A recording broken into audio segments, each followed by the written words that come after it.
Hi there. These are civets, but what is important is what is in the civet. These are seeds, actually, tomato seeds. Wherever we keep seeds, we don't worry about washing it. We just squeeze the seed into the civet and let it dry.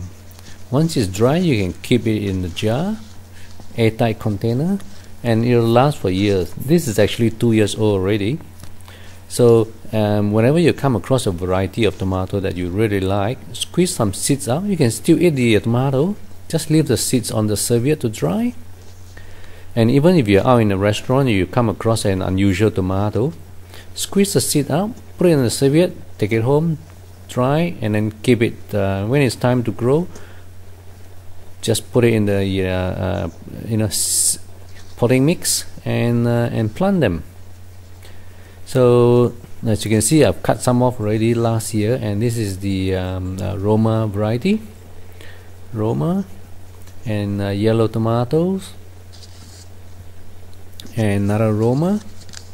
So this is how we keep our tomato seeds. Really easy. Don't worry about washing or whatever.